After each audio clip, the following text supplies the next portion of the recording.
Remember that we started with reason.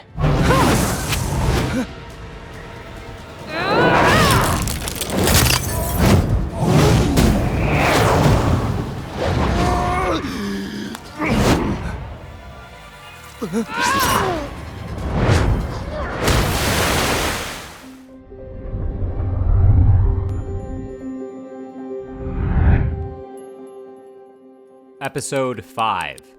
This must come as a shock. Following the invasion of the Viltrumites on Thraxa, Mark is left stuck on the planet since there are no functional spacecraft left for him to use, and accepting this fate, he decides to spend his free time rebuilding the city. 2 months later, the Thraxans decide to construct a ship for the superhero, and Mark finally returns to Earth. However, before he leaves, Andressa asks the superhero to take his half-brother along with him. After some reluctance, Mark agrees and returns home to his friends and family. He reunites with his mom, Debbie, and recruits her help in taking care of his half-brother. As a result, Debbie decides to take off a few days of work to help care for the baby while Mark returns to college. On his arrival, the superhero drops by his dorm room and learns from his best friend, William, that he's facing academic probation due to his lengthy time away. Deciding to address that later, Mark heads out to meet with his girlfriend, Amber. The couple spend some quality time together and catch up on their respective lives after being apart for months. Meanwhile, over at the Guardians HQ, Cecil informs the superheroes of a strange Mars warship that is heading to Earth. Upon learning this, Shapesmith comes clean and finally reveals his true identity. It turns out that the superhero is actually a Martian who knocked out Russ Livingston, an American astronaut, and then took his place to return to Earth. The Martian reveals that his people have been using a colony of parasitic, mind-controlling aliens known as Sequids as servants for years. Thanks to the Martian shape-shifting abilities, the Sequids were unable to penetrate their skin and control their minds. However, since Russ the astronaut, a human, got stuck on Mars, the Sequids could inhabit him as a host and are now on a journey to invade Earth. To stop the parasitic aliens' invasion, Immortal, Monster Girl, Bulletproof, Robot, Black Samson, and Shapesmith all head out to space, while Shrinking Ray, Rex, and Duplicate stay behind to watch over Earth. Thanks to Rex's intervention, Adam Eve also joins the Sequid mission, and shortly after, Mark follows suit, and together, the Guardians head to space and successfully infiltrate the Martian warship, to find that millions of Sequids have overrun the craft. Wasting no time, the superheroes start fighting, but they are quickly overwhelmed by the aliens' sheer numbers. Meanwhile, back on Earth, the Lizard League, led by King Lizard, infiltrates the Pentagon and hijacks the nuclear weapon room. Rex, Ray, and Kate are notified of the strike and arrive at the scene instantaneously. Within seconds, a heated fight ensues, with the Lizard League dominating the battle in numbers and power. In the end, Duplicate is killed, Shrinking Ray gets stuck inside one of the villains' bodies, and Rex is left brutally injured with a dismembered arm. Meanwhile, somewhere in Coalition space, Thetis wakes up Alan the alien and explains to him that he took him off of life support in hopes of creating a stronger version of Alan, a version that could potentially beat the Viltrumites. With Alan now awake and having survived this test, Thetis also reveals that he is a Viltrumite who turned against the Viltrum Empire and its ideology of forcefully conquering and subjugating planets. Thetis explains that it is now up to them and their allies to save the entire galaxy from the Viltrumites. Episode 6. It's not that simple. At the Pentagon, just as Rex believes that the battle is over, King Lizard, who's been standing on the sidelines, shoots the superhero in the head at point-blank range. Though Rex passes out momentarily, he miraculously survives what should have been a deadly shot. With blood oozing out of his brain, Rex tackles King Lizard and takes down the villain right as reinforcements arrive on the scene. The arriving soldiers retrieve Ray, who is in a coma, and have her recover at their medical facility, while Rex is rushed for immediate brain surgery. Meanwhile, back in space, the Guardians are having a hard time with the Sequids and quickly realize that they can't defeat the entire swarm. In light of this, Robot tries to build an electromagnetic machine that would disable the Sequids' nervous system and eliminate the entire species in one fell swoop. With this as their only hope, the rest of the group battles the Sequids and buys Robot some time to construct the device. Once completed, Mark activates the machine in close quarters to the infected Russ and disables all the aliens attached to him. In a desperate attempt, the Sequids latch on to Robot and Eve and attempt to escape, but using the device again, the Guardians manage to free their colleagues. With the Sequids defeated, the heroes leave in a stolen spaceship, but are chased by a group of Martians who insist on killing Shapesmith as punishment for escaping to Earth. While the Guardians escape, Mark destroys the pursuing Martian ship and guarantees his team's safe return. On their arrival back home, the superheroes are distraught to learn what happened to their colleagues while they are away. They visit Ray and Rex in the hospital, and days later, a funeral is held for Kate. Out of everyone, Immortal is the most distraught by her death and is left feeling utterly helpless. Meanwhile, at Mark's house, Debbie names Mark's little brother Oliver and officially welcomes him into the family. Looking for someone to help raise the young boy, Debbie hires April, one of Cecil's workers, as a babysitter.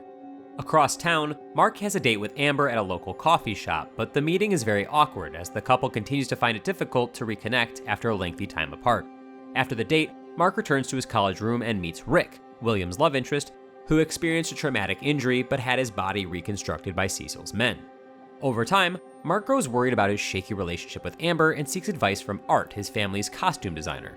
Art offers Mark some quality advice and also talks to him briefly about his father, Nolan.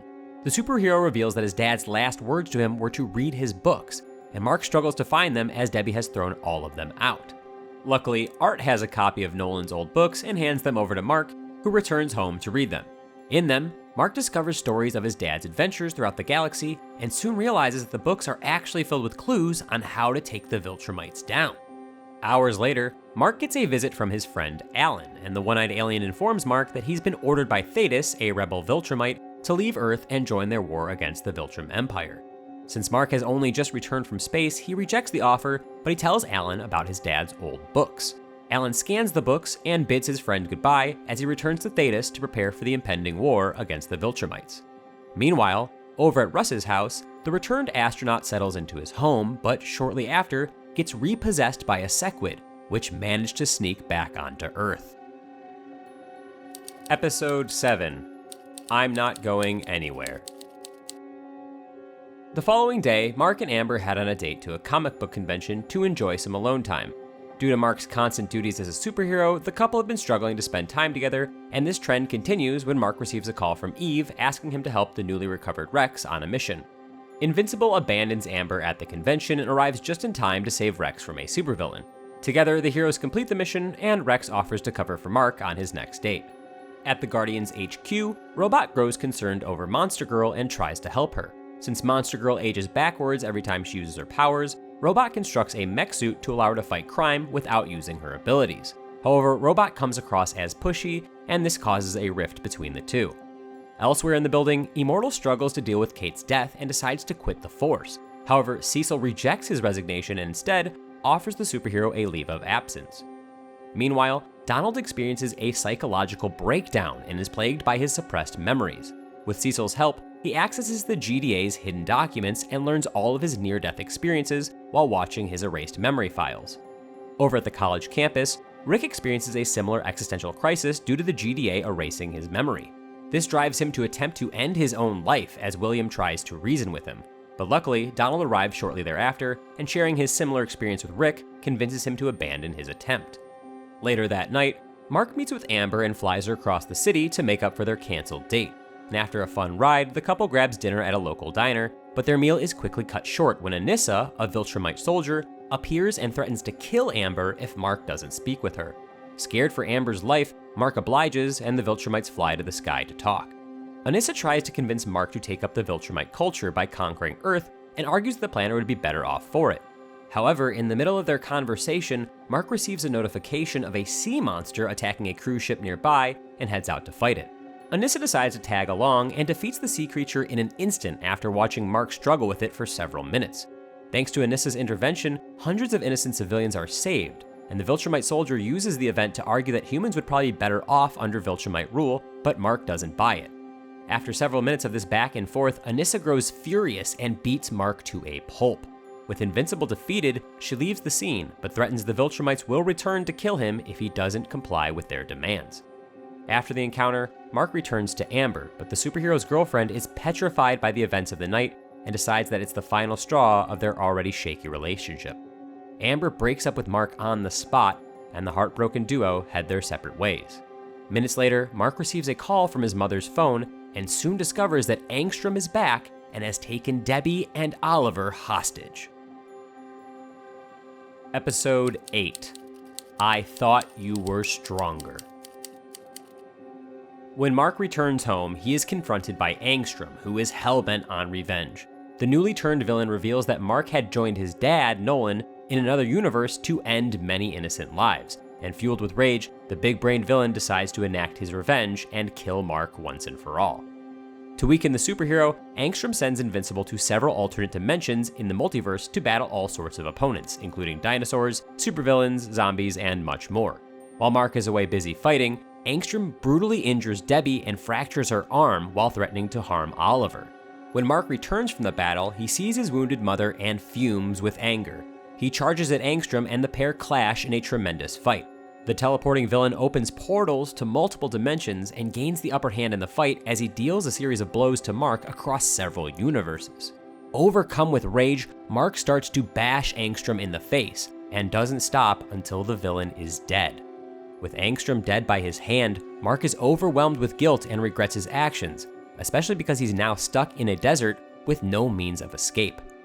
Hours later, Mark finds a bit of hope as an alternate version of the Guardians from 20 years in the future arrive. They explain that in their world, time travel has already been invented, and they open a portal so Mark can return home. However, before he can leave, the alternate Eve confesses that she's been in love with Mark her entire life, and encourages him to share his feelings with the Eve from his world. Mark thanks the futuristic Guardians and returns to Earth to find that his mother and Oliver have been safely rescued by Cecil. After they're discharged from the hospital, the entire family returns home, and Mark decides to drop out of college. Later that night, Mark finally meets up with Eve, and they share an intimate moment.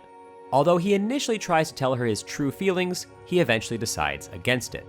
Meanwhile, on the outskirts of the city, Immortal enjoys his leave in a cabin hut, but in a surprising twist, runs into Kate, who appears to be live and well. The superhero reveals that she always kept a clone of her safely tucked away, just in case of emergencies, and apologizes to Immortal for keeping it a secret. Overjoyed, Immortal forgives her, and the couple share a warm embrace. Meanwhile, over at the Viltrumite base, Nolan has made a full recovery and is scheduled to be executed soon. But on the way to his cell, Nolan runs into Alan the alien, who intentionally got captured and hatches a plan to break Omni-Man out of jail. And that's going to bring us to the end of Invincible Season 2. Man, what a season. Thanks to everybody who made it to the end. If you like what you just saw, consider maybe dropping us a like or sharing the video with a friend. And if you want to see more videos and recaps on the latest and greatest TV shows, subscribe to our channel and don't forget to ring the bell so you never miss a new video. We'll be back soon with another recap, but until then, BingeBot is logging off.